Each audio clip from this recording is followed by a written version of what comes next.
ഓർമ്മച്ചിലേക്ക് എത്തിച്ചേർന്നിട്ടുള്ള sisters, ഏറ്റവും പ്രിയപ്പെട്ടവർ, father ഇഗ്നേഷ്യസിൻ്റെ ഓർമ്മ നാം ഒരിക്കൽ കൂടി പുതുക്കുകയാണ്. 28 വർഷമായി അദ്ദേഹം നമ്മെ വിട്ടു പിരിഞ്ഞിട്ട്. ആലുവയ്ക്ക് ഒരിക്കൽ പോലും മറക്കാൻ കഴിയാത്ത ഒരു വ്യക്തിത്വമാണ് ഫാദർ ഇഗ്നേഷ്യസ് എന്ന് നമുക്കറിയാം. പാവപ്പെട്ടവരുടെ ഒരു ആശ്രയമായിരുന്നു, ഒരു ജീവകാരുണ്യ പ്രവർത്തകനായിരുന്നു. അനേകം ഭവനങ്ങളില്ലാത്തവർ അസിസി നഗറായിട്ടും നസ്രത്ത് നഗറായിട്ടും പാത്ര നഗറായിട്ടും, അതുപോലെ തന്നെ എൻ്റെ ബാല്യകാലത്ത് ഓർമ്മകളിൽ കടന്നു വരുന്നത് ഓലമേഞ്ഞ വീടുകൾ ഓടാക്കി മാറ്റുവാൻ, അനേകം യുവാക്കൾക്ക് തൊഴിലവസരങ്ങൾ നൽകുവാനും, അങ്ങനെ ഏറെ നന്മ പ്രവൃത്തി ജീവകാരുണ്യ പ്രവർത്തനങ്ങൾ നടത്തിയിട്ടുള്ള അച്ഛൻ. എടുത്തു പറയാവുന്ന ഒരു കാര്യം, അച്ഛൻ ഒരു സമൂഹത്തോട് ഏറെ പ്രതിബദ്ധതയുള്ള ഒരു വ്യക്തിയായിരുന്നു. ഞാൻ കഴിഞ്ഞ ഞങ്ങളുടെ ഒരു ആലോചന യോഗത്തിൽ മുനിസിപ്പൽ ചെയർമാൻ പറഞ്ഞൊരു കാര്യം പറഞ്ഞു. ഞാൻ എൻ്റെ കുഞ്ഞിക്കാലത്ത് കണ്ടിട്ടുണ്ട് 2 കഴുതകൾ. ഞാൻ എപ്പോഴും ആലോചിക്കായിരുന്നു, അച്ഛൻ ഈ കഴുതകളെ എന്തിനാണ് ആലുവയിൽ അഴിച്ചുവിട്ടതെന്ന് ഞാൻ ഓർക്കുന്നത്. ഇപ്പോൾ യോഗത്തിൽ മുനിസിപ്പൽ ചെയർമാൻ പറഞ്ഞപ്പോഴാണ് മനസ്സിലായത്.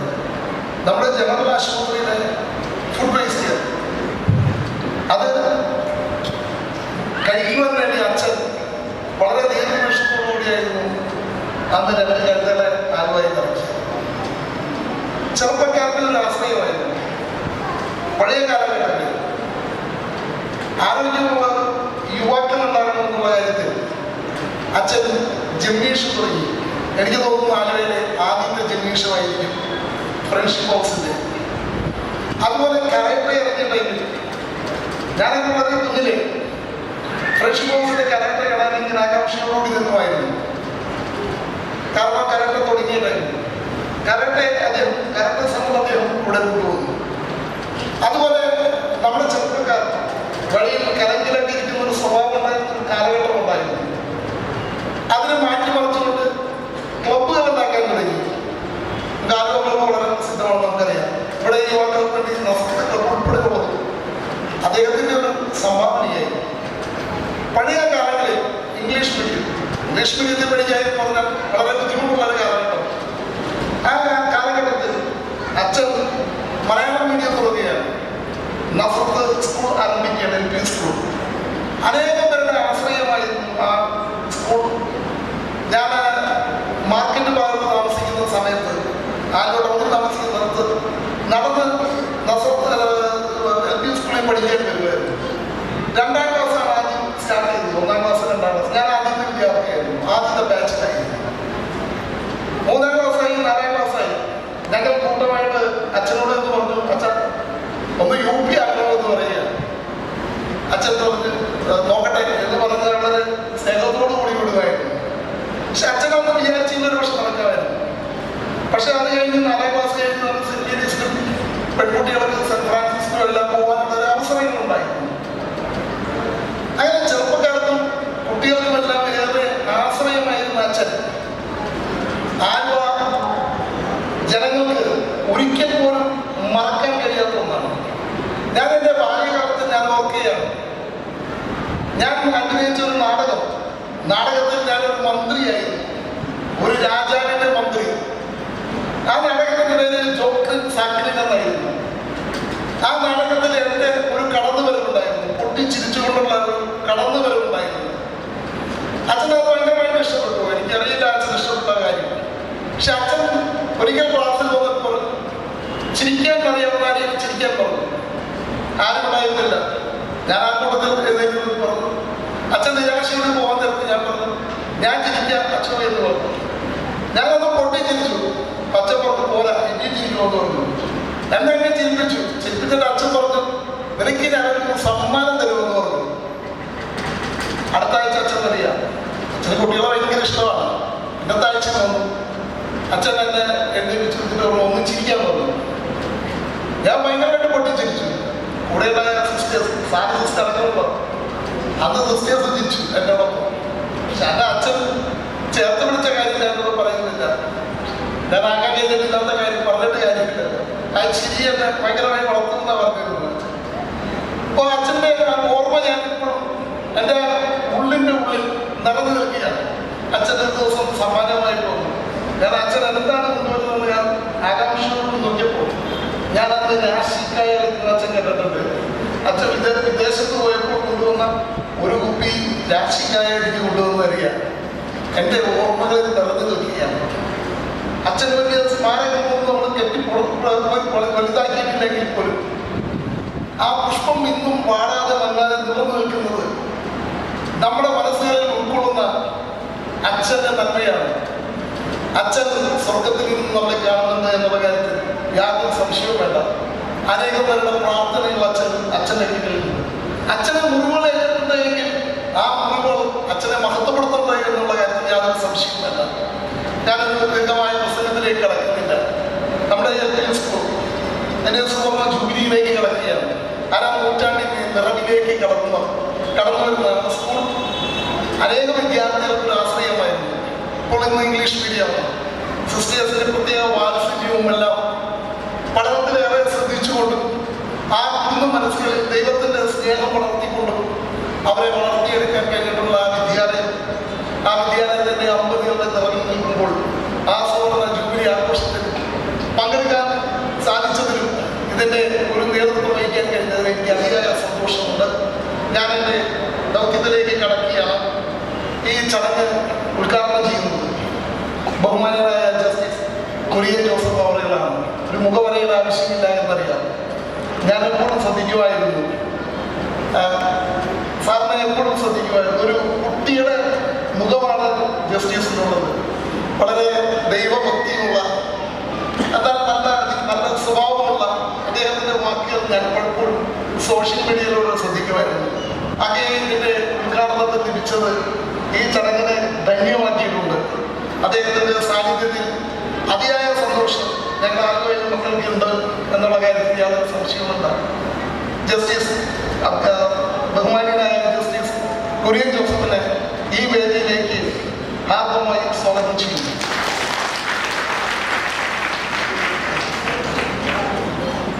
ഈ ചടങ്ങ് ഉദ്ഘാടനം ചെയ്യുന്നത് ആലുവയുടെ വികസന നായകൻ, ഞങ്ങളുടെയൊക്കെ ഏറ്റവും പ്രിയങ്കരനായ ആലുവയുടെ MLA ശ്രീ അൻവർ സാദത്താണ്.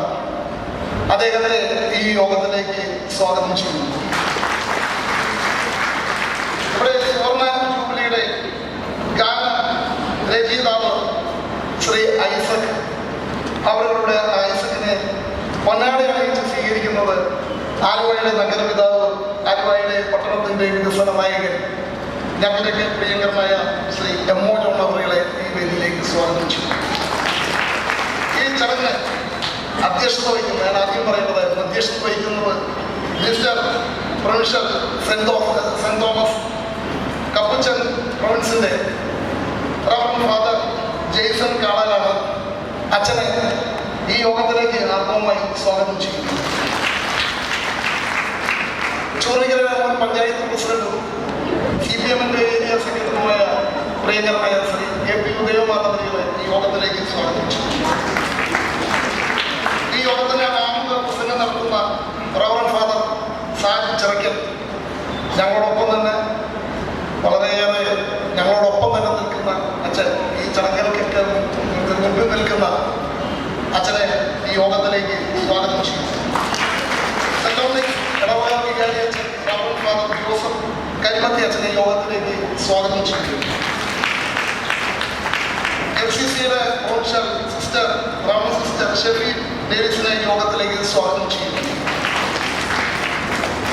സുപ്പീരിയർ നഫർത്താസനത്തിലെ റവറൻഡ് ഫാദർ സണ്ണി പള്ളിപ്പടവകളെ ഈ യോഗത്തിലേക്ക് സ്വാഗതം ചെയ്യുന്നു. ധർമ്മീയരെ ചെയർമാൻ ശ്രീ രാജൻ ജോൺ പുത്തൻവീടിനെ യോഗത്തിലേക്ക് സ്വാഗതം ചെയ്യുന്നു. ഈ പൂർവ്വ വിദ്യാർത്ഥി സംഘടനയുടെ പ്രസിഡന്റായ ശ്രീ ലോയ് ആന്റണി യോഗത്തിലേക്ക് സ്വാഗതം ചെയ്യുന്നു. നാസറത്ത് LP സ്കൂളിന്റെ സിസ്റ്റർ റവറൻഡ് സിസ്റ്റർ റിൻസിന്റെ യോഗത്തിലേക്ക് സ്വാഗതം ചെയ്യുന്നു. നമ്മുടെ പ്രകൃതി മഴ കൊണ്ട് നമ്മളെ ചൂടിനെ തണുപ്പിച്ചെങ്കിലും നമ്മുടെ പരിപാടി നമ്മൾ ഇത്രയെല്ലാം അറേഞ്ച് ചെയ്തിട്ടും നമുക്ക് അവിടെ നടത്താൻ കഴിഞ്ഞില്ല. അതിനുവേണ്ടി ഈ സംഘടനയിൽ ഇതിന് മുമ്പിൽ നിന്നിട്ട് പ്രവർത്തിച്ച ഒത്തിരി പേരുണ്ട്. ശ്രീ ജോസ് ദാസ്, അതുപോലെ മാർട്ടിൻ യൂലൻ ഉൾപ്പെടെ ഉള്ളവർ വളരെ സജീവമായിട്ടുണ്ടായിട്ടുണ്ട്. അതുപോലെ തന്നെ നമ്മുടെ municipal vice chairperson Saji Jolly അവരുടെ യോഗത്തിലേക്ക് സ്വാഗതം ചെയ്യുന്നു. ഈ ചടങ്ങിൽ എത്തിയിട്ടുള്ള ഇത്രയും നേരം ഞങ്ങളോടൊപ്പം ഇവിടെ എത്തിച്ചേർന്നിട്ടുള്ള സിസ്റ്റേഴ്സ്, കൊച്ചുകുട്ടികൾ, ഏറ്റവും പ്രിയപ്പെട്ട അച്ഛനെ സ്നേഹിക്കുന്ന ഏറ്റവും പ്രിയപ്പെട്ടവരെ നിങ്ങൾക്ക് എല്ലാവർക്കും ഈ യോഗത്തിലേക്ക് സ്വാഗതം പറഞ്ഞുകൊണ്ട് ഞാൻ നിർത്തുന്നു. നമസ്കാരം.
Mira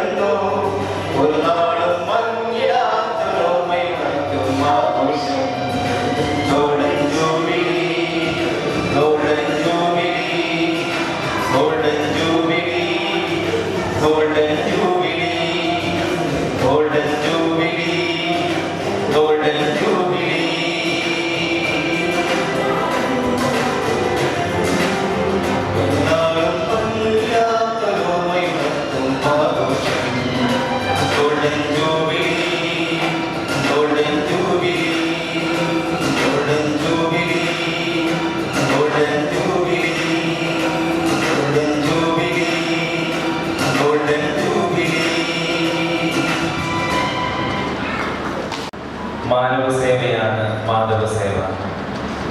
ഈശ്വരനെ സേവിക്കുന്നത്, മനുഷ്യനെ സേവിക്കുന്നത് ഈശ്വരനെ സേവിക്കുന്നതിന് തുല്യമാണെന്ന് നമ്മൾ പലപ്പോഴും കേട്ടിട്ടുണ്ട്.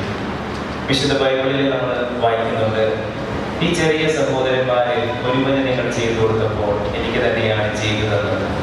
ഈ ഒരു വചനം തൻ്റെ ജീവിതത്തിൽ പ്രാവർത്തികമാക്കുവാനായിട്ട് ഏറ്റവും കൂടുതൽ പരിശ്രമിച്ച ഒരു വ്യക്തിയാണ് ബഹുമാനപ്പെട്ട ഇഗ്നേഷ്യസ് അച്ഛൻ. ഫ്രാൻസിസ് അസീസിയുടെ തിരുനാൾ ദിനമായ ഒക്ടോബർ 4 ഇഗ്നേഷ്യസ് അച്ഛൻ ജനിച്ചത്. അദ്ദേഹം ജനിച്ച വർഷം 1910. 1910 ചില പ്രത്യേകതകളുണ്ട്. ഭാരതത്തിലെ പ്രഥമ വിശുദ്ധിയായ അൽഫോൻസാമ ജനിച്ച വർഷം തന്നെയാണ് 1910. അതോടൊപ്പം തന്നെ നമുക്കൊക്കെ സുപരിചിതയായ ലോകം മുഴുവൻ മദർ തെരേസ എന്ന് വിളിക്കുന്ന കൊൽക്കത്തയിലെ തെരേസ ജനിച്ചതും 1910. ഞാനിവിടെ പറഞ്ഞു വരുന്നത്, ജനിച്ച തീയതി കൊണ്ടും ജനിച്ച വർഷം കൊണ്ടും തൻ്റെ പ്രവൃത്തികൾ കൊണ്ടുമൊക്കെ ഒരു വിശുദ്ധനായിട്ട് ജീവിച്ച ഇഗ്നേഷ്യസ് അച്ഛനെയാണ് പ്രത്യേകമായിട്ട് ഇന്നേ ദിവസം നമ്മളിവിടെ അനുസ്മരിക്കുന്നത്. കുറച്ച് വർഷങ്ങൾക്ക് മുമ്പ് വിശുദ്ധ ചാവറ പിതാവിൻ്റെ പ്രഭാഷണത്തിന് വന്ന പ്രശസ്ത വാഗ്മിയായ സുകുമാർ അഴീക്കോട് സാർ പറയുകയുണ്ടായി, 19-ാം നൂറ്റാണ്ടിൽ ജീവിച്ചിരുന്ന ഒരു വ്യക്തി 20-ാം നൂറ്റാണ്ടിലും 21-ാം നൂറ്റാണ്ടിലും തുടർന്നുള്ള നൂറ്റാണ്ടിലും ഒക്കെ അനുസ്മരിക്കപ്പെടുന്നുണ്ടെങ്കിൽ അദ്ദേഹം 19-ാം നൂറ്റാണ്ടിൽ തന്നെ 20-ാം നൂറ്റാണ്ടിൽ 21-ാം നൂറ്റാണ്ടിലും ഒക്കെ ജീവിച്ച വ്യക്തിയാണ്. ഇഗ്നേഷ്യസ് അച്ഛനെ കുറിച്ചും എനിക്ക് പറയാനുള്ളത് തന്നെയാണ്. അദ്ദേഹം ജീവിച്ചിരുന്ന കാലഘട്ടത്തിന് മുന്നേ ചരിക്കാനായിട്ട് പ്രത്യേകമായൊരു കഴിവുണ്ടായിരുന്ന ഒരു വ്യക്തിത്വമാണ് അദ്ദേഹം. നമ്മൾ പറയാറുണ്ട്, മുന്തിരി എപ്പോൾ പിടിക്കാനും അതിൽ നിന്ന് നമുക്ക് വീതി കിട്ടും. എന്നാൽ അതിന് ശരിയായൊരു സമയമുണ്ട്. ആ സമയത്ത് നമ്മളത് പിടിക്കാൻ അതിൻ്റെ അളവ് കൂടുതലായിരിക്കും, ഗുണവും കൂടുതലായിരിക്കും. ഇതുപോലെ തന്നെ ഇഗ്നേഷ്യസ് അച്ഛൻ ഈ ആലുവയിൽ തൻ്റെ യൗവനം മുഴുവനും ജീവിച്ചൊരു മനുഷ്യനാണ്. നമ്മൾ സുബീരച്ച പറഞ്ഞ ആരംഭത്തിൽ നമ്മൾ പറഞ്ഞപ്പോൾ നമ്മൾ കേട്ടു, ഇഗ്നേഷ്യസ് അച്ഛൻ വൈദികനായത് 1938. 1939 മുതൽ 42 വരെ നമ്മളിപ്പോൾ മിണ്ടാമണമെന്നും കപ്പൂച്ചൻ പള്ളി എന്ന് വിളിക്കുന്ന ആ പള്ളിയുടെ വികാരിയായിരുന്നു. അതിനുശേഷം തൃശ്ശൂരും മംഗലാപുരത്തും കൊല്ലത്തും ഭരണകാലത്തും ഒക്കെ സേവനം ചെയ്തതിനു ശേഷം 1960 അദ്ദേഹം നസ്രത്ത് ആശ്രമത്തിൽ വരികയും 1960 മുതൽ 97 വരെ 37 വർഷം ഇവിടെ 12 വർഷം സുപ്പീരിയറായിട്ടും ഒക്കെ സേവനം ചെയ്ത വ്യക്തിയാണ്. ഈ 37 വർഷത്തിനുള്ളിൽ ഒത്തിരിയേറെ കാര്യങ്ങൾ അദ്ദേഹത്തിന് ചെയ്യാനായിട്ട് സാധിച്ചു. ഈ ഒരു ജീവിതം മുഴുവനും ദൈവത്തിനും ദൈവമക്കൾക്കും വേണ്ടി സ്വപ്നം കണ്ട യോഗ്യവര്യനാണ് അദ്ദേഹം. അന്നത്തെ ആലുവക്കാരുടെ ശുഭമായ ഭാവി തൻ്റെ ജീവിത ദൗത്യമായി ഏറ്റെടുത്ത് അതിനെ തന്നെ വ്യയം ചെയ്ത ഉത്തമ ഫ്രാൻസിസ്കൻ വൈദികൻ. വരുന്ന തലമുറയ്ക്ക് വെളിച്ചം പകർന്നുകൊണ്ട് ഒരു പ്രകാശഗോപുരമായിട്ട് നമ്മൾ മുന്നിൽ നിൽക്കുകയാണ്. ഇഗ്നേഷ്യസ് അച്ഛൻ വിട പറഞ്ഞിട്ട് 28 വർഷം പൂർത്തിയാകുമ്പോഴും ജനമനസ്സുകളിൽ അദ്ദേഹത്തെ കുറിച്ചുള്ള ഓർമ്മ ഒളിമങ്ങാതെ നിൽക്കുന്നു. ഇഗ്നേഷ്യസ് അച്ഛൻ്റെ പ്രവർത്തനങ്ങളുടെയും സഹായങ്ങളുടെയും നല്ല ഓർമ്മ നമ്മുടെ യോഗ്യ മനസ്സിലുണ്ടെങ്കിലും വരുന്ന തലമുറയ്ക്ക് അത് പകർന്നു കൊടുക്കേണ്ടത് നമ്മുടെ ഓരോരുത്തരെയും കർത്തവ്യമാണ്. പ്രത്യേകമായിട്ട് അതിനുവേണ്ടി മുൻകൈ എടുത്ത് പ്രവർത്തിക്കുന്ന നസ്രത്ത് പൂർവ്വ വിദ്യാർത്ഥികളെയും നാട്ടുകാരെയും ഇവിടെ ഒരു വർഷം നീണ്ടു നിൽക്കുന്ന ഈ കർമ്മ പരിപാടികൾക്ക് നേതൃത്വം നൽകുന്ന ഇവരുടെ പ്രവർത്തനങ്ങളെല്ലാം വിജയത്തിലെത്തുവാനായിട്ട് സർവേശ്വരൻ അനുഗ്രഹിക്കട്ടെ നന്ദി.